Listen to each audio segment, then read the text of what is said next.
ভালোবাসার সীমানা পেরিয়ে লেখনীতে প্রিয় স্মিতা তেহেজিব রায়। পর্ব সংখ্যা ৩৮। প্রিয়তা পঞ্চমবারের মতো বমি করে শৈলের সব শক্তি হারিয়ে ফেলল। তীব্র গা গুলানি ভাব আর মাথা ঘোরানোর কারণে সে চোখে সর্ষে ফুল দেখছে। চোখে মুখের অবস্থা বেহাল। সে এক হাতে দেওয়াল ধরে কোনো মতে দাঁড়িয়ে থাকার চেষ্টা করছে, কিন্তু শৈলের আর সায় দিচ্ছে না। তার লম্বা চুলগুলো এলোমেলো হয়ে পিঠের ওপর ছড়িয়ে পড়ে আছে। প্রিয়তা পেট চেপে ধরে টলতে টলতে বিছানার কাছে আসতেই হঠাৎ তার চোখের সামনে দুনিয়া অন্ধকার হয়ে এলো। সেকেন্ড পার হওয়ার আগেই সে মাথা ঘুরে ফ্লোরে পড়ে গেল। ২-১ মিনিট যাওয়ার আগেই পেট চেপে ধরে অসহ্য যন্ত্রণায় চিৎকার করে কেঁদে উঠল। তীব্র ব্যথার তোপে নিঃশ্বাস নিতে কষ্ট হচ্ছে প্রিয়তার। না চাইতেও চিৎকার বেরিয়ে আসছে মুখ দিয়ে। সে ফ্লোরে পড়ে থেকে ছটফট করতে করতে ফুপাতে শুরু করলো। প্রণয় প্রাণ হাতে নিয়ে উদ্যত হয়ে ছুটে এলো প্রিয়তার ঘরে। ব্যস্ত হাতে দরজা ঠেলে ভেতরে পা রাখতেই সামনের দৃশ্য দেখে তার হৃৎপিণ্ড থমকে গেল। ভেতরে ভয় পেয়েছিল সে, যেটা সত্যি হয়েছে। প্রণয় উদ্দিত কণ্ঠে ডাকলো, জান। প্রণয়ের কণ্ঠ কানে আসতে প্রিয়তা শব্দ করে কেঁদে উঠলো। উঠে বসার শক্তিটুকু নেই তার। সে কন্দনরত গলায় ডাকলো, প্রণয় ভাই। নিজের জানটাকে এভাবে কষ্ট পেতে দেখে প্রণয়ের ভেতরটা জ্বলে উঠলো। সে দ্রুত পায়ে এগিয়ে এসে প্রিয়তাকে কোলে তুলে বিছানায় শুয়ে দিল। চোখে মুখে হাত বুলে আতঙ্কিত কণ্ঠে বলল, বেশি ব্যথা করছে জান? তুই একটু দাঁড়া, আমি এক্ষুনি আসছি। বলে সেই উঠে যেতে প্রিয়তা তার শক্ত হাতে টি শার্টটা আঁকড়ে ধরে। করুণ কণ্ঠে মিনতি করে, প্লিজ যাবেন না প্রণয় ভাই। থমকে যে গেল প্রণয়। ব্যথা তো নয়নে তাকালো প্রিয়তার দিকে। প্রিয়তার চোখে মুখে অবস্থা দেখে তার কলিজাটা ছিঁড়ে যাচ্ছে। সে প্রিয়তাকে বুকে জড়িয়ে নিল, মাথায় হাত বুলিয়ে দিয়ে আদরে কণ্ঠে বলল, তুই একটু অপেক্ষা কর জান, আমি এক্ষুনি চলে আসব। প্রিয়তারা শক্ত করে প্রণয়ের টি শার্ট আঁকড়ে ধরলো। করুণ কণ্ঠে থেমে থেমে বলল, প্লিজ যাবেন না, আমার খুব কষ্ট হচ্ছে। আমার কিছু লাগবে না, শুধু শুধু আপনি থাকুন। প্রণয়ের ভীষণ কষ্ট হলো। সে নিজের জান পাখিকে বুকের ভেতর আরেকটু নিবিড়ভাবে মিশিয়ে নিল। গাঢ় চুমু খেলো, বলল, যাচ্ছি না জান, শুধু 5 মিনিট দে আমায়, একটু সহ্য কর। প্রিয়তা অসহায় চোখে চেয়ে রইল প্রণয়ের দিকে। ড্রেসিং টেবিল থেকে বড় একটা ক্লাচার এনে এলোমেলো চুলগুলো খোপা করে দিল। আবার কপালে অশ্রু ছুঁয়ে আদরে কণ্ঠে বলল, জাস্ট 5 মিনিট। প্রিয়তা অশ্রুসিক্ত নয়নে তাকিয়ে রইল। প্রণয় তড়িঘড়ি করে রান্নাঘরে থেকে এক পাতিল গরম পানি নিয়ে বসালো। ভালোভাবে ফুটিয়ে হট ওয়াটার ব্যাগে ভরে দ্রুত ওপরে ছুটে এলো। তৎক্ষণাৎ প্রিয়তা আবারও গা গুলিতে শুরু করেছে। সে চোখ মুখ খুঁজে পেটের নিচে বালিশ চেপে উপর হয়ে কাঁদছে। প্রণয় এসে ওকে জোর করে সোজা করে বসালো, কিন্তু মেয়েটা কিছুতে স্থির থাকতে পারছে না। প্রণয় দীর্ঘশ্বাস ফেলে বিছানায় পা তুলে বসলো। বালিশ ধোয়াতে হেলান দিয়ে পরম আদরে প্রিয়তাকে নিচের বুকে টেনে নিল। প্রিয়তা মাথা এলিয়ে দিল প্রণয়ের কাঁধে। শরীরের যন্ত্রণা অনেকটাই হলেও প্রিয় পুরুষের স্পর্শ ও গন্ধে মনে হচ্ছে শান্তি লাগছে। প্রণয়ের বুকে কেমনটা তোলপাড় হচ্ছে। সে হট ওয়াটার ব্যাগটা সযত্নে প্রিয়তার তলপেটে চেপে ধরলো, একদম ধীরে সাবধানে। প্রিয়তার চুলে বিলি কাটতে কাটতে স্লো ভয়েসে বলল, একটু গরম লাগলে সহ্য করে নিয়ে যান, সব ঠিক হয়ে যাবে। প্রিয়তার ঠোঁট কামড়ে চোখ খিচে অতিরিক্ত তাপ হজম করে নিল। কিছুক্ষণ গরমে একটু কষ্ট হলেও ধীরে ধীরে আরাম লাগতে শুরু করলো। ব্যথাটা ধীরে ধীরে একটু একটু করে কমে আসছে। প্রণয় চুপ, ওর কপালে ঠোঁট ছুঁয়ে শাসনের সুরে বলল, এত ব্যথা করছে, ডাকছিসনি কেন আমায়? না ডাক, সে তোমাকে তো ডাকতে পারতি, আর কত জ্বালাবি আমায় বল। প্রিয়তা চুপচাপ মুখ বুজে ঘাপটি মেরে পড়ে রইল। কোনো উত্তর করলো না। এখন কিছু বললেই বকবে। প্রণয় ভারী নিঃশ্বাস ফেলে ওর মাথাটা হাত বুলিয়ে দিল নিপুণভাবে। প্রণয় ভারী নিঃশ্বাস ফেলে, এখন একটু ভালো লাগছে পাখি? প্রিয়তা আর একটু বুকের সাথে মিশে যাওয়ার চেষ্টা করলো। প্রণয়ের শরীরের গ্রাণ নিতে নিতে ছোট করে বলল, হাসলো প্রণয়, সতর্ক কণ্ঠে বলল, বেশি নড়িস না, ব্যথা বেড়ে যাবে। প্রিয়তা মৃদু হেসে মনে মনে বলল, বারুক ব্যথা, আপনি আছেন না, আপনার স্পর্শে আমার সকল ব্যথার একমাত্র ওষুধ, আর সকল অসুখের একমাত্র সুখ কেবল আপনি, শুধুই আপনি। ছোট বিড়াল ছানা কোকো এতক্ষণ গুলুমুলু চোখে এদের কাণ্ড কারখানা দেখছিল। কি বুঝলো কে জানে। সেও ধীরে পায়ের কাছে এসে প্রণয়ের ডান উরুর ওপর উঠে বসলো। কোকোর মাথায় হাত বুলিয়ে হাসলো প্রিয়তা। অতিরিক্ত যন্ত্রণায় আর প্রণয়ের ভাইয়ের শূন্যতায় ঘুম আসছিল না প্রিয়তার, কিন্তু এখন প্রণয় ভাইয়ের উষ্ণতা, কোমল স্পর্শ তার যত্নে প্রিয়তার চোখের পাতা ভারী হয়ে আসে, একটু একটু করে গভীর তন্দ্রা জেগে বসে। পনে অনবরত তার মাথায় হাত বুলিয়ে যাচ্ছে। আদর পেয়ে দেখতে দেখতে প্রিয়তা আর কোকো ঘুমিয়ে দেশে হারিয়ে গেল। একটু শান্তি পেল প্রণয়, কিন্তু ঘুম আসেনি তার চোখে, কারণ সে ভালোই জানে একটু পর আবারও প্রিয়তা অশান্তি শুরু করবে। আর ঠিক তাই হলো। মিনিট 20 পার হতে প্রিয়তা আবারও ছটফটে উঠলো। বেশি খারাপ লাগছে জান? প্রিয়তা বড় বড় নিঃশ্বাস নিয়ে কান্না আটকানোর চেষ্টা করলো, কিন্তু এবার যন্ত্রণাটা এতটাই তীব্র যে আর বেশিক্ষণ সহ্য করতে পারলো না। প্রণয়ের গলা জড়িয়ে ধরে চিৎকার করে কেঁদে উঠলো। প্রণয়ে নিজেরও ভীষণ অসহায় লাগছে। এই সমস্যা জেনেটিক। এটা প্রিয়তা তার আম্মুর কাছ থেকে বংশসূত্রে পেয়েছে। এটার কোনো দাওয়াও নেই। পিরিয়ডের সময় সব মেয়েরই কম বেশ ব্যথা হয়, এটা স্বাভাবিক, কিন্তু প্রিয়তার ব্যথা এতটাই তীব্র যে পরপর 2টা পেনকিলার না খেলে ব্যথা ছাড়েই না। আর পেনকিলার তো প্রণয় তাকে খেতে দেবে না। প্রিয়তা ছটফট করতে করতে অনুরোধের স্বরে বলে, প্লিজ প্রণয় ভাই, আমাকে একটা পেনকিলার দিন, নাহলে আমি মরে যাব। প্রণয় ওকে আরো শক্ত করে বুকের সাথে চেপে রইল। প্রিয়তা বারবার পেনকিলার চাচ্ছে। প্রণয় আর সইতে না পেরে শান্তভাবে বলল, সবসময় পেনকিলার খেতে নেই, তুই জানিস তো এটা কতটা খারাপ, শরীরের অন্যান্য অঙ্গগুলোরও ক্ষতি করে। প্রিয়তা এসব বুঝতে চাচ্ছে না। গরম পানির সেক এখনো ব্যথা আরো বাড়িয়ে দিচ্ছে। প্রণয় ওয়াটার ব্যাগটা সরিয়ে নিল। প্রিয়তা এখন স্বাভাবিকভাবে ঘামতে শুরু করেছে, আবারও বমি পাচ্ছে। প্রণয় তাকে কোলে তুলে নিয়ে ওয়াশরুমে গেল। শাওয়ারের নিচে বসিয়ে দিল, মাথা ধীরে ধীরে পানি ঢালতে থাকলো। প্রায় 5 মিনিট পানি ঢালার পর প্রিয়তাকে আবারও এনে বিছানায় বসিয়ে দিল। তোয়ালে দিয়ে মাথা মুছিয়ে দিল, তবুও ব্যথা কমছে না তার। প্রণয় তাকে রেখে উঠে যেতে নিলে প্রিয়তা আবারও আর্তনাদ করে উঠল, অসহায় চোখে চেয়ে রইল। চলে যাচ্ছেন প্রণয় ভাই? প্রণয় দরজার কাছে গিয়ে থেমে গেল। পুনরায় ফিরে এসে প্রিয়তার মায়াভরা মুখের দিকে কিছুক্ষণ তাকালো। স্নেহময় কণ্ঠে বলল, এই যাব আর এই আসবো, বলেই চলে গেল। হাজারো কষ্টের মাঝে হেসে ফেলল প্রিয়তা। এত ভালোবাসা কি সে কোথাও পাবে? এত ভালোবাসা কি কেউ তাকে বাসতে পারবে? অনেক চাইলে হয়তো প্রিয়তার জন্য অনেক কিছুই করতে পারবে, কিন্তু প্রিয়তার জন্য প্রণয় ভাই কেউ হতে পারবে না। প্রণয় আবারও কিচেনে এলো। তাড়াহুড়ো করে একটা প্যানে সরিষার তেল গরম করতে করতে তাতে 4 কোয়া রসুন থেতলে দিল। রসুনটা ভালো মতো তেলের সাথে পুড়িয়ে সে একটা বাটিতে করে ডিপ ফ্রিজে রাখা 2-3 মিনিট, কিন্তু ঠান্ডা হলে সেটা নিয়ে গেল প্রিয়তার কাছে। প্রিয়তা বিছানায় গুটিসুটি মেরে শুয়ে কাঁদছে। প্রণয় ভাইয়ের কাছে থাকলে ব্যথা করে, তবুও ভালো লাগে, কিন্তু প্রণয় ভাই দূরে গেলে নিঃশ্বাস নিতেও কষ্ট হয় তার। প্রণয় ওর দিকে তাকাতেই দীর্ঘশ্বাস ফেলে কাছে এলো।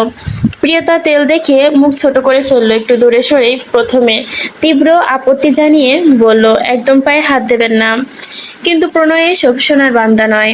প্রিয়তার কথা সে কানে তুলল না।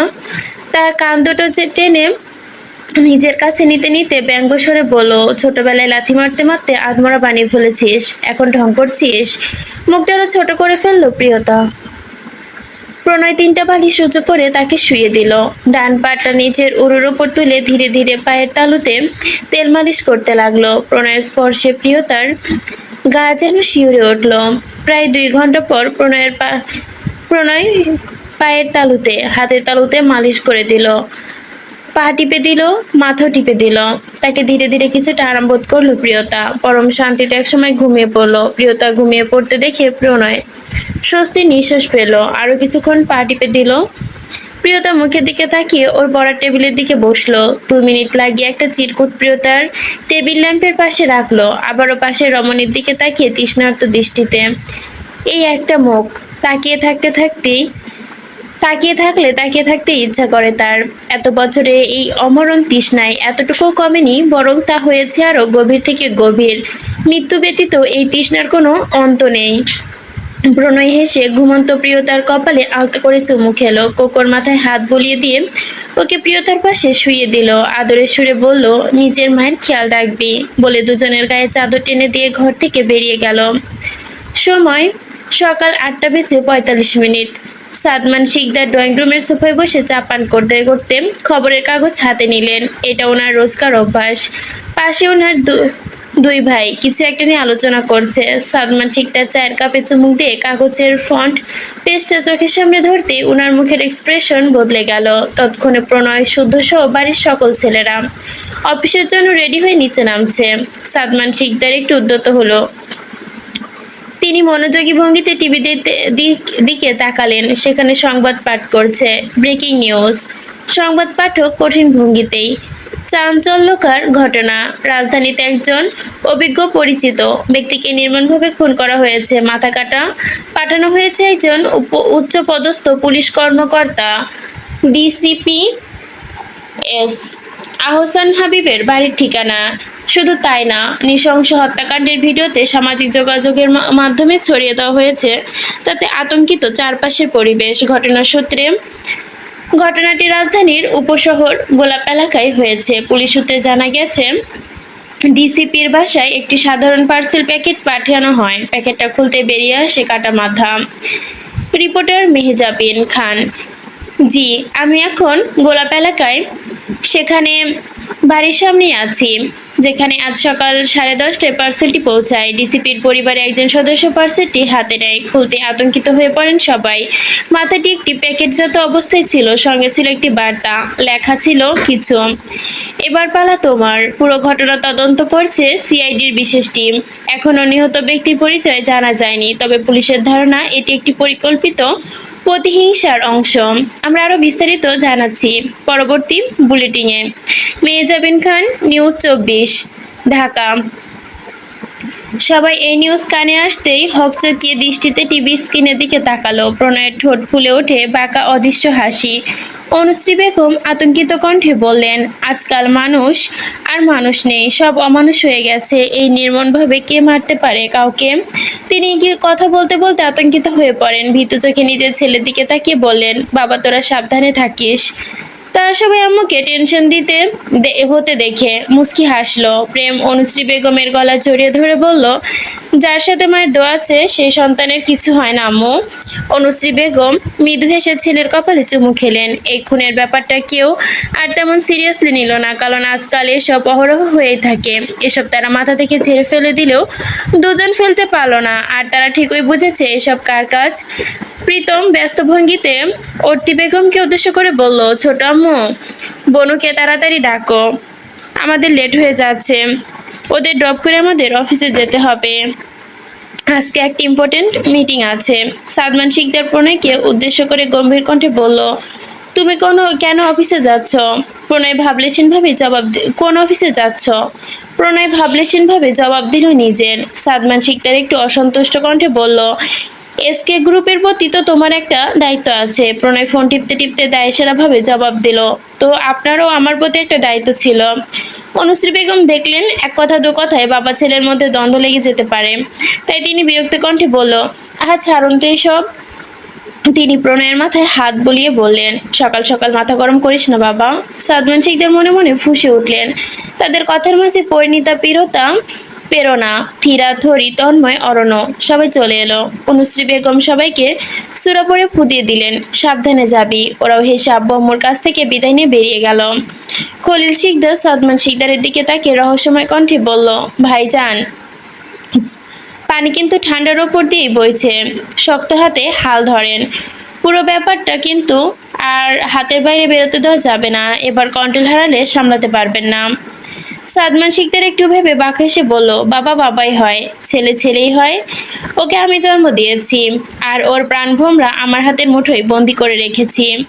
ও কিছু করতে পারবে না। আমাকে টপকি কিছু করতে চাইলে হাত মুঠো ধরে ছটফট করে ফেলবো। কিন্তু ও তো তোমার ছেলে। এতটা খারাপ বাবা আমি নই। তাই তো ওকে প্রাণভোমরার কাছ থেকে সরিয়ে দিচ্ছি না। বিনিময়ে সে আমার হয়ে কাজ করে দিচ্ছে। এই ডিল যতদিন চলবে ততদিন ভালো থাকবে, আর যেদিন চলবে না সেদিন আমারও কথার খেলাপ হবে। খলিল শিকদার চোখ মুখ মুছে আগ্রহ নিয়ে বললেন, সেদিন কি করবেন ভাইজান? সাদমান বাঁকা হেসে বলল, সেদিন দেখব। সকাল 10টা। প্রিয়তা অলস্য দেহ ঘুম থেকে উঠে আড়মোড়া ভাঙল। এখন কিছু ঠিক লাগছে। সে ঝিম ধরে কিছুক্ষণ বসে রইল। চোখ বন্ধ করতে একে একে মনে পড়তে লাগলো কাল রাতের আর সকালের সকল কথা। প্রণয় ভাইয়ের করা যত্নগুলোর কথা মনে পড়তে প্রিয়তার ঠোঁটে আপনা আপনি প্রসারিত হলো। সে পেট চেপে বিছানা থেকে উঠে বসলো। আশেপাশে হাতড়ে নিজের ফোনটা খুঁজে এদিক ওদিক দেখতে চোখ বড় বড় হয়ে গেল। ল্যাম্পের পাশে সেখানে ওর ফোন পড়ে আছে। এক হাত বাড়িয়ে সেটা তুলে লক্ষ্য করলো ফোনের নিচে একটা ভাঁজ করা চিরকুট। সে ভুরু কুঁচকে কৌতূহলী চোখে সেটি খুলল। প্রিয় রক্তজবা। Good morning, my sunshine. I hope your day is as lovely as your smile. Just a faintly soft remind from me, okay? Try to not run around too much. Stow away from cold water. It's not good for you. If you feel any pain, don't just grab a painkiller. Please wait. Eat your meals not time. Don't keep them. And if the pain gets worse, let me. I'll be there. Too gently must no hands and fit your work well just to make you feel better. ইতি প্রণয়। লেখা পড়ে হেসে ফেলল প্রিয়তা, ধীর কণ্ঠে বলল, আপনি না থাকলে আমার কি হতো প্রণয় ভাই? সে পেট চেপে বিছানা থেকে উঠতে চিরকুটটা আবারও ভাঁজ করে বইয়ের ভাঁজে গুজে রাখলো। ওয়ারড্রোব থেকে জামা বের করে ওয়াশরুমে ঢুকে গেল। অনেকক্ষণ সময় নিয়ে গোসল করে বের হলো। এক রাতে ব্যথা তার সৌন্দর্যের যেন 2% কমিয়ে দিয়েছে। লম্বা চুল শুকিয়ে বেনি করে নিল সে। প্রহেলিকা ঘুম থেকে উঠেছে আরো 10 মিনিট আগে। উঠে নিজের এলোমেলো অবস্থা দেখে বেশ খুশি হলো সে। আশেপাশে প্রণয়কে কোথাও দেখতে পেল না। ভাবলো হয়তো অফিসে চলে গেছে। উফ, এত বুদ্ধি নিয়ে আমি যে কি করব ভেবে হাসলো প্রহেলিকা। সে প্রণয়ের রাতের ফেলে রাখা শার্টটা তুলে নিজের গায়ে থেকে ওড়না জড়িয়ে ঘর থেকে বেরিয়ে গেল। প্রিয়তা নিচের বেলকনিতে বসে নিচের পদ্ম পুকুরের দিকে তাকিয়েছিল। পুকুরের সবুজ জলে অগণিত লাল পুষ্প পদ্ম খুব সুন্দর মানিয়েছে। ফুলের দিকে তাকিয়েছিল সে। শৈশবের স্মৃতিগুলো মনে করছিল। প্রিয়তা আছিস? কারো গলায় ধ্যান ভাঙে প্রিয়তার। সে সামনে তাকাতেই মনোযোগ সরিয়ে ঘরের দিকে ধীর পায়ে আসতে প্রহেলিকা দাঁড়িয়ে আছে। সে ধীরে পায়ে এগিয়ে এসে ঘরের ভেতর। প্রহেলিকা লজ্জা মিশ্রিত কণ্ঠে বলল, সরি বনতকে ডিস্টার্ব করার জন্য। আসলে আমার ঘরের ওয়াশরুমে পানি আসছে না। আমি একটু তোর ওয়াশরুমে শাওয়ারটা দিয়ে নেই। প্রহেলিকার অবস্থা দেখে প্রিয়তার পায়ের নিচ থেকে জমিন যেন সরে গেল। আবার ওর হৃদয়ে তীব্র রক্তক্ষরণ শুরু হলো। প্রহেলিকা একটু লজ্জা পাওয়ার ভান করলো। কিরে বনু, কিছু বললি না? আসলে অন্যদের ওয়াশরুমে শাওয়ার নিতে কেমন জানি লাগে। প্রিয়তার চোখ টলমল করলো। বুকের মধ্যে অন্যরকম যন্ত্রণার আগুন জড়িয়ে গেল। ঠিক আছে আপু, তুমি শাওয়ার নাও। প্রহেলিকা প্রিয়তার মাথায় হাত বুলিয়ে বলল, লক্ষ্মী বোন আমার, বলে ওয়াশরুমে ঢুকে পড়লো। প্রহেলিকা যেতে প্রিয়তার চোখের বাঁধন ভেঙে গেল। প্রহেলিকার এলোমেলো চুল, লেপ্টে যাওয়া লিপস্টিক, এলোমেলো শাড়ি, প্রিয়তার হৃদয় যেন কয়লার মতো জ্বলিয়ে উঠল। প্রিয়তা আবারও বেলকনির দিকে ছুটে গেল। তার চোখে পড়ল সোফায় পড়ে ওপর। সেখানে প্রহেলিকা প্রণয়ের শার্ট ফেলে গেছে। প্রিয়তা কাপা হাতে শার্টটা তুলে নিল। সাদা শার্টের লাল লিপস্টিকের বড্ড দাগ যেন আকর্ষণীয় লাগছে। এসব দৃশ্য আবারও দরজার আড়ালে কেউ একজন দেখে ফেলল। প্রিয়তা বারান্দার মেঝেতে বসে হাঁটুতে মুখ গুজে কেঁদে উঠল। নিজের ওপর ভীষণ রাগ হলো। ছি, মেয়ে হিসেবে কতটা বেহায়া হয়ে গেছি আমি। প্রিয়তা ফুপিয়ে ফুপিয়ে বলল, আপনি কাল অন্যজন কিছুই আমার কাছে এসেছিলেন প্রণয় ভাই। কেন এসেছিলেন? আমি তো আপনাকে ডাকিনি। তবে কেন এসেছিলেন? আমি মরলে কি আপনার কিছু যায় আসে না? আমার সামান্য ব্যথা, আমি মরে যেতাম না। কেন আপনি অন্য নারীর ছোঁয়া হাত দিয়ে আমাকে স্পর্শ করলেন? আপনার স্ত্রীর কাছে থাকতেন, ভালোবাসি বলে এভাবে অপমান করবেন? আপনি ছাড়া থাকতে পারি না বলে এভাবে যন্ত্রণা দিবেন? অতিরিক্ত নড়াচড়া কর এবং কাদায় ধীরে ধীরে সে ভয়ঙ্কর রকমের ব্যথা চলে গেল। প্রিয়তা দাঁতে দাঁত পিষে শরীর এবং মনের সকল যন্ত্রণা হজম করলো। ছটফট করতে করতে কাতর কণ্ঠে আল্লাহ দরবারে আবেদন করলো, হে মাবুদ, আমি এভাবে বেঁচে থাকতে চাই না। তুমি তো জানো, হয় আমাকে নিয়ে যাও, নয় এই বিভেদ থেকে আমাকে মুক্তি দাও মাবুদ। আমি কোনো বিবাহিত পুরুষকে ভালোবাসিনি, কিন্তু আমার ভাগ্য ছিল না। তোমার কাছে অনেক করেছিও আমি মানুষটিকে পাইনি। মানুষটা আমার হয়নি। সেও নাকি কাউকে ভালোবেসেছিল, তাকে আপন করেছে। আমার ভালোবাসার পূর্ণতা দাওনি তুমি, দিয়েছো তার। তবে কেন আমার জীবনটা এমন করে দিচ্ছ? প্রিয়তা আবারও দুহাতে চোখের জল মুছে নিয়ে বলল, আমি আর এসব সহ্য করতে পারছি না মাবুদ। প্লিজ তুমি আমাকে তোমার কাছে নিয়ে যাও। এই জীবনের বোঝা আমি আর বইতে পারছি না। আমার এতটুকু জীবনে আমি হাঁপিয়ে উঠেছি। আমি ওনাকে ছাড়া বাঁচতে পারবো না। ওনাকে অন্যের পাশে দেখার শক্তিও যে আমার নেই। প্লিজ মাবুদ, রহম করো। বিলাপ করতে করতে অতিরিক্ত ব্যথা সইতে না পেরে কয়েক মিনিটেই সেন্সলেস হয়ে গেল প্রিয়তা। দুপুর 1টা। সাদমান শিকদার একা বসে আছেন নিজের লাইব্রেরি রুমে। তিনি মনোযোগ দিয়ে কিছু একটা পড়ছেন। এমন সময় দরজায় ঠক ঠক নকের শব্দ এলো। আঙ্কেল আসবো? সাদমান শিকদার মাথা তুলে চাইলেন। সাদাব দরজার বাইরে দাঁড়িয়ে আছে। তিনি গম্ভীর কণ্ঠে অনুমতি দিলেন, আসো। সাদাব মর্জিত ভঙ্গিতে ধীর পায়ে এগিয়ে এলো, সামনে দাঁড়িয়ে নমনীয় কণ্ঠে বললেন, আঙ্কেল, আপনার সঙ্গে আমার কিছু জরুরি কথা আছে। সাদমান শিকদার মুখ তুলে সামনে ছেলের পক্ষে পরখ করলেন, গম্ভীর কণ্ঠে বললেন, বসো। সাদাব ওনার সামনের সোফায় বসে পড়ল। বলো। সাদাব কিছুক্ষণ ষাট ঊর্ধ্ব ভদ্রলোকের দিকে তাকিয়ে ভয় বা ভীতি ছড়িয়েই বলল, প্রথমে আমি আমার দৃঢ়তার জন্য ক্ষমা চাচ্ছি, কিন্তু আমার মনে হলো এই বিষয়ে আপনাকে বলাটা খুবই জরুরি। এই বিষয়ে আপনার কথা, শেষ কথা। সাদমান শিকদার চশমা ঠেলে সন্দেহবাচক দৃষ্টিতে তাকালো সাদাফের দিকে। বইয়ের পাতা উল্টাতে উল্টাতে কণ্ঠে গাম্ভীর্য রেখেই বললেন, তা না হয় বুঝলাম, কিন্তু বিষয়টা কি সেটা তো বলো। সাদাব কয়েক সেকেন্ড চুপ থেকে কোনো ভনিতা ছাড়াই সোজাসাপটাভাবেই বলল, আমি আপনার মেয়েকে বিয়ে করতে চাই। সাদমান শিকদারের হাত থেমে গেল। তিনি ভুরু কুঁচকে চাইলেন সামনের ছেলেটার দিকে। ছেলেটার চোখ মুখ দেখে বেশ সাহসী এবং নিজের সিদ্ধান্তে অনড় মনে হলো। তিনি আরো গম্ভীর কণ্ঠে বললেন, বিয়ের প্রস্তাব দিচ্ছ? সাদাব আবারও সাহসী কণ্ঠে প্রত্যুত্তর করে, ধরে নিন তাই। সাদমান শিকদার শান্ত ভঙ্গিতে তাকালেন। সাদাব আবারও নমনীয় দৃঢ় কণ্ঠে বলল, আমার মনে হয় না আমি আপনার মেয়ের অযোগ্য, আর আমার হাতে আপনার মেয়ে তুলে দিতে কোনো সমস্যা বা অসুবিধা হতে পারে। তবুও যদি মনে হয় আমি অযোগ্য, তবে আপনি যেভাবে নিজেকে পরিবর্তন করতে বলবেন সেভাবেই করব। আমি কখনো সম্পর্কে জড়াতে চাই না। আমি আপনার মেয়েকে বিয়ে করতে চাই। সাদমান শিকদার ছেলের সাহসিকতায় মুগ্ধ হলো। বইটা বন্ধ করে শান্ত কণ্ঠে বললেন, বিয়ে যেহেতু করতে চাও তাহলে একা এসেছো কেন? বাবা মাকে সঙ্গে নিয়ে আসো। তোমার বাবা মায়ের অনুমতি ছাড়া তো আর আমি আমার মেয়েকে তোমার হাতে তুলে দিব না। সাদমান শিকদারের কথায় সাদাফের চোখে মুখ ঝলমল করে উঠল। সে চোখে হাসলো, যদিও সেটা বাইরে দেখে বোঝা গেল না। সাদমান শিকদার আবারও গম্ভীর কণ্ঠে বললেন, তা আমার কোন মেয়েকে বিয়ে করতে চাও? পেরো না? সাদাফ থমকালো, থেমে বলল, না, আপনার ছোট মেয়ে পরিণীতাকে বিয়ে করতে চাই। সাদমান শিকদার ছেলেটার কথায় পা থেকে মাথা পর্যন্ত পরখ করে বললেন, দেখো বাবা, তুমি যথেষ্ট সাহসী ও সৎ। তোমাকেও আমার পছন্দ হয়েছে।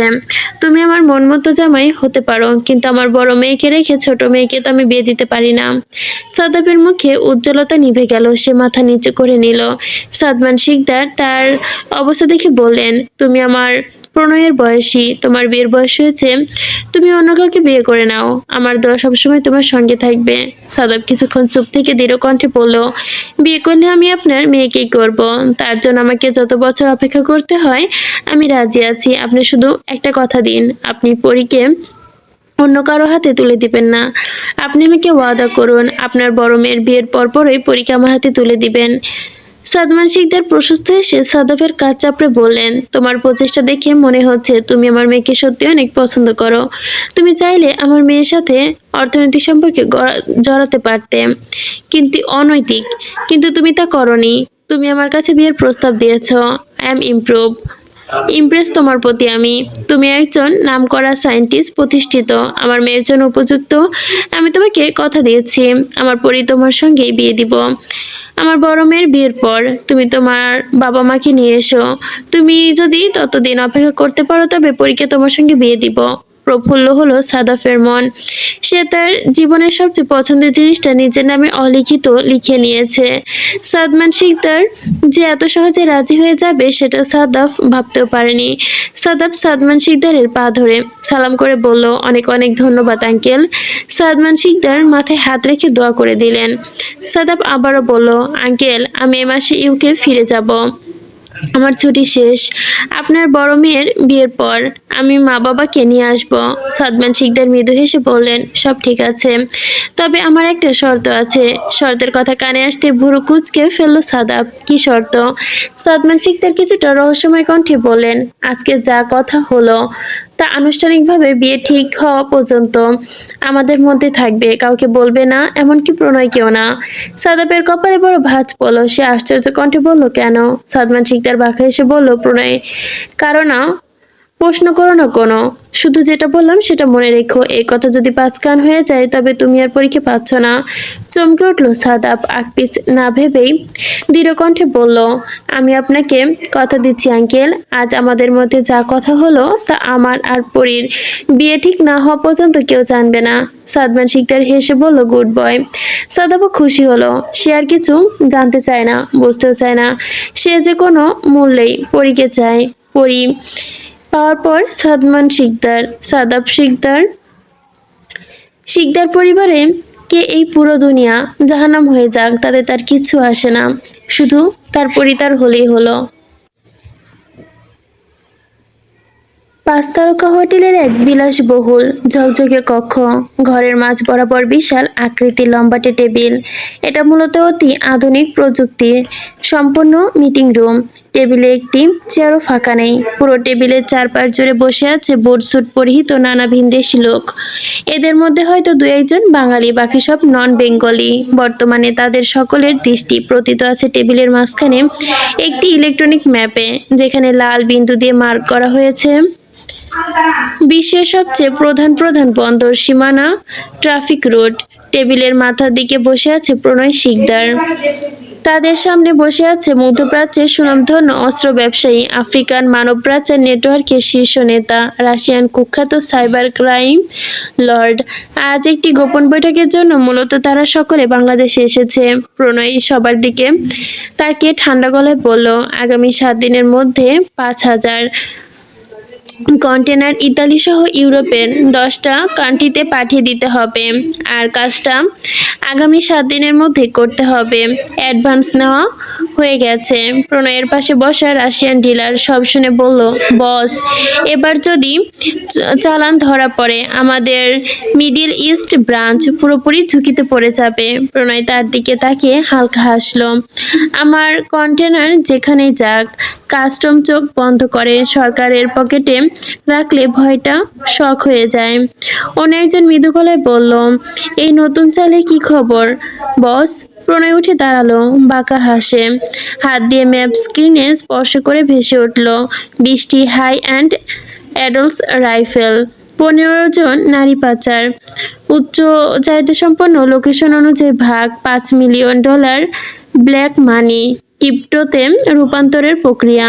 একজন আফ্রিকান ডিলার ফাইল এগিয়ে দিলে বলল, লিবিয়া রুটটা খুলে দিতে অর্গান ট্রাফিকের সব ঝামেলা কমে যাবে। আমাদের সাপ্লাই আছে, কিন্তু ইউরোপে ঢোকার পথ নেই। কিডনি, লিভার, কর্নিয়া সবই যাবে প্রথম শ্রেণীতে। পুনরায় চোখ সরিয়ে ম্যাপে তাকালো। তোমার কাছে যে 11টা কিশোরী মেয়ে ছিল, তাদের বয়স ঠিকঠাক, রোগ টোক নেই তো? লোকটা প্রফেশনাল ভঙ্গিতেই বলল, সব মেডিকেল ক্লিয়ার। 3টে ও 9 বছরের বয়সী, বাকিরা 12 থেকে 13। প্রণয় মুগ্ধ এবং গম্ভীর হয়ে বলল, ওদের অঙ্গ বিক্রি করে তাদের না, শরীরের দামও হয়, আত্মার না। পাঠাও কাল রাতেই। ততক্ষণে একজন মধ্যপ্রাচ্যের অগ্নিঅস্ত্র সাপ্লায়ার নতুন অস্ত্র দেখাতে শুরু করলো। এগুলো বাচ্চাদের জন্য তৈরি, ছোট মেশিন গান, আফ্রিকান চাইল্ড আর্মির জন্য পারফেক্ট, দাম কম, মৃত্যু বেশি। প্রণয় তৃপ্ত গলায় বলল, মৃত্যু যেখানে পণ্য সেখানে জীবন বিলাসিতা। দীর্ঘ কথোপকথন শেষে সবাই চুক্তিপত্রে সাইন করে তাদের বসের দিকে এগিয়ে দিল। প্রণয় চুক্তিপত্র সাইন করতে নিলেই তার ফোনে সশব্দে বেজে ওঠে। প্রণয় একটু বিরক্ত হয়ে ফোন সামনে রেখে ভুরু কুঁচকে ফেলল। সামনে সবাই কৌতূহল দৃষ্টিতে তাকিয়ে তার ওই দিকে। প্রণয় এবার পাত্তা না দিয়ে ফোন রিসিভ করলো। পাশ থেকে কি শোনা গেল বোঝা গেল না, তবে যা শোনা গেল তাতে প্রণয়ের চেহারা রক্তশূন্য হয়ে গেল। সে চিৎকার দিয়ে উঠল, হোয়াট? আমি এখনই আসছি বলে ঝড়ের গতিতে বসা থেকে উঠে দাঁড়ালো। সবাইকে উপেক্ষা করে উন্মাদের ন্যায় ছুটে বেরিয়ে যেতে নিল। জাভেদ ভয়ে ভয়ে রাস্তা আটকে তুলতেই বলল, স্যার সাইন করে যান, নয়তো আপনার কয়েকশো কোটি টাকার লস হয়ে যাবে। প্রণয় রক্তচক্ষু তার দিকে তাকাতেই জাভেদের দিকে হাতের গানটা কপালে ঠেকিয়ে বলল, মানি does not matter, shut up to me বলেই ছুটে বেরিয়ে গেল। সবাই অবাক নয়নে তাকিয়ে আছে, দেখলো বসের উন্মাদনা। তারা তাদের বসকে এতটা পাগলামো করতে আগে কখনো দেখেনি। কি এমন হলো? 2 ঘন্টার রাস্তা হাই স্পিড করে 20 মিনিটে শিকদার বাড়িতে এসে পৌঁছালো প্রণয়।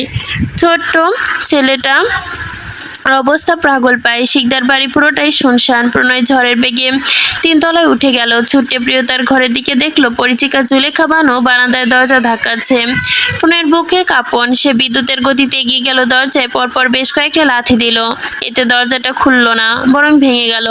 প্রণয় এলোপেলো পা ফেলে চমকে উঠল, কলিজা মুচড়ে উঠল তার। প্রিয়তা এখনো একইভাবে সেন্সলেস ভাবে পড়ে আছে। প্রণয় হাঁটু গেড়ে বসে পাগলের মতো ডাকতে লাগলো, কথা বল প্লিজ।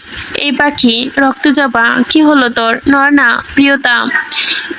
প্রণয় গালে আলতো করে চাপড় মেরে ডাকলো, তবুও নড়ল না প্রিয়তা। ভয় পেয়ে গেল প্রণয়। ব্যস্ত হাতে কোলে তুলতেই সাথে প্রাঙ্গা শার্টে লাল হয়ে গেল। এসব দেখলই না সে। প্রিয়তাকে কোলে নিয়ে দ্রুত বিছানায় ছুঁয়ে দিল। সে জুলেখা বানুকে উদ্দেশ্য করে চিৎকার করে উঠল, ড্রয়িং চিৎকার করে বলল, ফার্স্ট ডক্টরকে কল করো। জুলেখা বানু ছুটে চলে গেল ড্রয়িং রুমের দিকে। পুনরায় ভয়ত চোখে নিজের প্রাণটাকে দেখল। তার হৃৎপিণ্ড মনে হচ্ছে এখনই লাফিয়ে বেরিয়ে আসবে। সে কম্পনরত হাতে প্রিয়তার পালস চেক করলো। পালস চলছে, তবে অনেক ধীরে। প্রণয় পাশে চোখ থেকে পানি নিয়ে চোখে মুখে ছিটিয়ে দিল। গালে হালকা চাপড় মেরে আতঙ্কিত কণ্ঠে ডাকলো, আমাকে আর মারিস না, এবার সত্যি সত্যি মরে যাব। আর কত জ্বালাবি? কথা বল আমার সাথে। বলতে বলতেই জোরে কেঁদে উঠল প্রণয়। শুনছিস? হালকা নড়ে উঠল প্রিয়তা। নিবু নিবু চোখে তাকালো প্রিয় পুরুষের আতঙ্কিত মুখের পানে। প্রিয় পুরুষকে আবারও দেখে অভিমানে বুক ভারী হলো তার। চোখের সামনে ভেসে উঠল প্রহেলিকার সেই অবস্থা। তীব্র অভিমানে দূরে সরে যেতে নিলেই ব্যথায় দম বন্ধ হয়ে আসতে লাগলো প্রিয়তার। প্রিয়তা মুখ ঘুরিয়ে নিল, কথা বলতে চায় না সে এই পুরুষের সাথে। জ্ঞান ফিরতেই তাকে দেখে শান্ত হলো প্রণয়ের। মুখের দিকে তাকিয়ে বুঝলো তার ওপর অভিমান করেছে সে, কিন্তু এখন এসব ভাবার সময় নাই। জুলেখা বেগম পাশে এসে দাঁড়ালেন, ভয়ে ভয়ে বললেন, ডাক্তারকে বলে দিয়েছি বড় ভাইজান, ডক্টর আসছে। প্রণয় শুনলো, প্রিয়তার দিকে তাকিয়ে আদেশের সুরে বলল, ওকে চেঞ্জ করতে হেল্প করো। জুলেখা বানু প্রিয়তার দিকে তাকিয়ে ঢোক গিলে ভয়ে ভয়ে বলল, এখানে করব? প্রণয় প্রিয়তাকে আবারও ওয়াশরুমের দিকে নিয়ে গেল। ওয়ার্ডরোব থেকে নতুন জামা বের করে জুলেখা বানুর হাতে দিয়ে বলল, শেষ হলে আমাকে ডাক দেবে। জুলেখা বানু মাথা নেড়ে সম্মতি জানালেন। কাপড় নিয়ে ওয়াশরুমে ঢুকে গেলেন। প্রণয় দীর্ঘশ্বাস ফেলে বেডশিটের দিকে তাকালো। সেটা নষ্ট হয়ে গেছে। সে বেডশিট পাল্টে নতুনটা পেতে দিল। নিজের শার্টটাও দীর্ঘ নিঃশ্বাস নিয়ে ফেলে দিল। কিন্তু আবারও কিছু একটা মনে পড়তেই হাত মুষ্টিবদ্ধ হয়ে কপালের শিরাগুলো কেঁপে উঠল তার। নিজের ঘরের দিকে গেল দপদপ পা ফেলে। ঘরে ঢুকতে চারপাশে খুঁজলো প্রহেলিকাকে, কিন্তু কোথাও পেল না। বড় বড় শ্বাস ফেলে আপাতত নিজের রাগটাকে দাবিয়ে রেখে ওয়ার্ডরোব খুলে আবারও একটা সাদা শার্ট বের করে পরে নিল। জুলেখা বানু ওয়াশরুম থেকে বের হয়ে ধীর কণ্ঠে বললেন, হয়ে গেছে বড় ভাইজান। প্রণয় ওয়াশরুমে ঢুকে প্রিয়তাকে কোলে নিয়ে আবারও বের হয়ে এসে শুয়ে দিল বিছানায়। জুলেখা বানুকে উদ্দেশ্য করে বলল, বাড়ির বাকি সব কোথায়? জুলেখা বানু নত কণ্ঠে বলল, আমার জানা গ্রামে কোথায় জানি দাওয়াত খাইতে গেছে সেই সকালেই। আর তো বড় আপা সারা বাড়িতে কেউ নাই। প্রণয় সব শুনে আদেশের সুরে বলল, সরিষার তেল সাথে রসুন দিয়ে ভেজে নিয়ে আসো। জুলেখা বানু আচ্ছা ভাইজান বলেই চলে গেলেন। প্রণয় নরম চোখে তাকালো নিজের প্রাণটার দিকে। ব্যথিত মলিন হয়ে যাওয়া মুখটার দিকে তাকিয়ে তাচ্ছিল্য করে বলল, যার জন্য বিষ খেয়ে বিষ হজম করতে হয়, তাকে সুরক্ষা দেওয়ার জন্য নিজের প্রতিনিয়ত পুড়িয়ে মরতেও হয়। দিন শেষে আবার তার কাছে অপরাধী হতে হয়, যাকে এক নজরে দেখবো বলে হাসি মুখে সহ্য করি সব। সে বুঝে না আমায়। আমার অভিনয় করার জায়গা নেই, কষ্ট দেখাবারও জায়গা নেই। কি করব আমি এই জীবন নিয়ে? প্রিয়তা নিঃশব্দে অশ্রু বিসর্জন দিচ্ছে। দু চোখ তার স্রোত সিন্ধির মতোই নদী গড়িয়ে পড়ছে যেন, যা কখনো শুকায় না। প্রণয় সইতেও পারল না প্রিয়তার বোবা কান্না। প্রিয়তা জোর করে নিজের দিকে নিয়ে মিশিয়ে নিল নিজের বক্ষে। আলতো হাতে মুছিয়ে দিল চোখের পানি। প্রিয়তা থাকতে চাইল না সেইখানে, ছটফটিয়ে উঠল। প্রণয় ওর চুল ছাড়িয়ে দিল না, ছাড়তেও দিল না চুল পরিমাণ। রাগে তার সারা শরীর থরথর করে কাঁপছে। প্রিয়তা আবারও সরে যেতে চাইলে প্রণয় ধমক দিয়ে বলল, একদম চুপ, আর একটা কথা বললে থাপড়ে তোর গাল লাল করে ফেলবো। ধমক খেয়ে কেঁপে উঠল প্রিয়তা। জোরে কেঁদে দিল সে। আরো জোরে নিজে দুর্বল হাতে সর্বশক্তি দিয়ে প্রণয়কে ধাক্কা দিতে বেদনাদায়ক কান্নায় ভেঙে পড়লো। জড়িয়ে যাওয়া কণ্ঠে থেমে থেমে বলল, আপনি খুব খারাপ প্রণয় ভাই। আপনি প্রিয়কে খুব কষ্ট দেন। কেন আমার এত কষ্ট দেন প্রণয় ভাই? আমি সইতে পারি না। সব কষ্ট হজম করে নিলেও আপনি অন্য কারো এটা আমি হজম করতে পারি না। প্রয়োজনে আপনি আমায় মেরে ফেলুন, তবু কষ্ট দেবেন না। প্রণয় শক্ত করে আগলে নিল তাকে। প্রিয়তা কান্না মিশ্রিত কণ্ঠে একটা বাক্য প্রণয়ের হৃদয় এফোর ওফোর করে দিয়েছে। সে নিজের মনে সিদ্ধান্ত নিল, আরো পাকাপোক্ত করলো। ভেবে নিল যত তাড়াতাড়ি সম্ভব ভিসা পাসপোর্ট বানিয়ে ফেলতে হবে। আর তাকে এই নরকে রাখা যাবে না, একদমই না। জুলেখা বানু গরম তেল নিয়ে চলে এলো। প্রণয়ের হাতে বাটি নিয়ে বলল, ডক্টর আসছে ভাইজান, তাকে নিয়ে এখানে আসবো? জুলেখা বানু চলে গেল ডাক্তার আনতে। প্রণয় প্রিয়তাকে নিজের থেকে আলগা করে বিছানায় শুয়ে মাথায় হাত বুলিয়ে দিয়ে আদরে কণ্ঠে বলল, শান্ত হ। তাদের কথার মধ্যে ঘরে প্রবেশ করলেন special gynaecologist doctor Raima Sheikh. তিনি এসে প্রণয়ের প্রিয়তার পাশে বসলেন। চশমা ঠেলে ভালোভাবে মাথা থেকে পা পর্যন্ত পর্যবেক্ষণ করলে, তারপর রেগুলার চেক আপ করে প্রিয়তাকে উদ্দেশ্য করে বলল, তোমার বয়স? প্রিয়তা ডাক্তার রাইমার দিকে দুর্বল চোখে তাকে নিচু কণ্ঠে বলল, 16। ডক্টর রাইমা শান্ত চোখে চেয়ে আবারও বললেন, তোমার রিপোর্ট সব আমি দেখেছি। সব রিপোর্টে একেবারে নর্মাল, কোনো ইনফেকশন নেই, কোনো সম্পূর্ণ জেনেটিক। আমি চাইলে তোমাকে পেনকিলার সাজেস্ট করতে পারি, কিন্তু এটা তোমার স্বাস্থ্যের জন্য অনেক ক্ষতিকর। তাই চেষ্টা করি সেটা থেকে দূরে রাখতে। আমি একটা ইনজেকশন দিচ্ছি, ব্যথা কমে যাবে। আর কিছু ওষুধ লিখে দিচ্ছি, 6 মাস নিয়ম করে খাবে। তবে তোমার মেনুসিয়েশন ব্যথা কিছুটা কমে যাবে। আর হ্যাঁ, মাংস আর ডিম একদমই খেতে পারবে না, শুধু শাকসবজি আর মাছ খাবে, কেমন? প্রিয়তা কিছু বলল না। ডক্টর রাইমা ইনজেকশন ভেঙে মেডিসিন সিরিজে সুই থেকে আটকে উঠল। প্রিয়তা চিৎকার দিয়ে প্রণয়ের ডান হাত আটকে ধরে কান্না করে দিল। প্লিজ ডক্টর, এটা দেখাবেন না। আর যা কিছু দেখান সব খাবো। ডক্টর রাইমা এগিয়ে এসে পাশে বসলেন। তুমি একটু একটু করে চোখ বন্ধ করো, প্রমিস কিছু ফিল করবে না। প্রিয়তা এবার আরো জোরে কান্না করে দিল। বালিশ থেকে মাথা সরিয়ে প্রণয়কে ধরে কাঁদতে লাগলো। প্লিজ প্রণয় ভাই, ওনাকে বারণ করুন, আমি ইনজেকশন নিব না। ডক্টর রাইমা আবারও বললেন, এটা না দিলে ব্যথা কমবে না, বোঝার চেষ্টা করো। প্রণয়ের বুক পড়ছে। প্রিয়তাকে সে টেনে নিল দুহাতে মায়াজালে আটকিয়ে। আমার আমার চোখ দেখ। অশ্রুসিক্ত নয়নে প্রিয়তা চাইলো প্রণয়ের বাদামি চোখে। প্রণয়ের মুখটা আরো একটু এগিয়ে ব্যথাতুর কণ্ঠে বলল, আমি তোর চোখ দেখে মন বুঝে যাই। তুই কি এটা বুঝিস না? কান্না বন্ধ হয়ে গেল প্রিয়তার, স্থির দৃষ্টি হয়ে গেল। প্রিয়তা তলিয়ে যেতে লাগলো বাদামি চোখের গভীরে। ওই চোখে যেন কিছু বলে বা কিছু বোঝায়। চোখে চোখ রাখতে হঠাৎ করে করে উঠল প্রিয়তা। সঙ্গে সঙ্গে প্রণয় তাকে বুকের মাঝে পিষে নিল। একটু ব্যথা করলে ছেড়ে যাবে। ডক্টর রাইমা কিছুক্ষণ চুপ থেকে এবার প্রফেশনাল ভঙ্গিতে বলেন, শোনো প্রিয়তা, এখন তোমাকে কিছু গুরুত্বপূর্ণ কথা বলি। তোমাকে দেখে মনে হচ্ছে তুমি অনেক ডিপ্রেশনে আছো, কিন্তু তোমার যে বয়স, এটা স্ট্রেস নেওয়ার বয়স না। এটা তোমার জীবনকে অন্যরকম করে দিচ্ছে, কিন্তু তোমাকে অনেক চিন্তিত মনে হচ্ছে। এটা বন্ধ করতে হবে। তোমার অতিরিক্ত ডিপ্রেশন তোমার মানসিক ও শারীরিক স্বাস্থ্যে প্রভাব ফেলছে, and it's too harmful, so stay happy. Priyota চুপচাপ শুনলো, কিন্তু কিছু বলল না। কিবা বলবে সে। ডাক্তার এবার প্রণয়কে উদ্দেশ্য করে বলল, স্যার ওকে টেনশন ফ্রি রাখার চেষ্টা করুন। প্রণয় সম্মতি জানিয়ে ওনার ফি মিটিয়ে দিল। ডক্টর রাইমা চলে গেলেন। প্রণয় প্রিয়তার পিঠে হাত বুলিয়ে দিচ্ছে। অপরাধী কণ্ঠে বলল, আমি সরি, আমার জন্যই তুই এত কষ্ট পাস। প্রিয়তা আরো শক্তভাবে নিল তা। প্রণয় মনে মনে ভাবলো, এই কষ্ট আর কিছুদিনের পাখি। এরপর এই টক্সিক মানুষ, এই টক্সিক পরিবেশ সবকিছু তোর থেকে দূর করে দিব বলে দীর্ঘ শ্বাস ফেলে চোখ বন্ধ করলো। চোখ বন্ধ করতে চোখ থেকে গড়িয়ে পড়লো 2 ফোঁটা অশ্রু জল।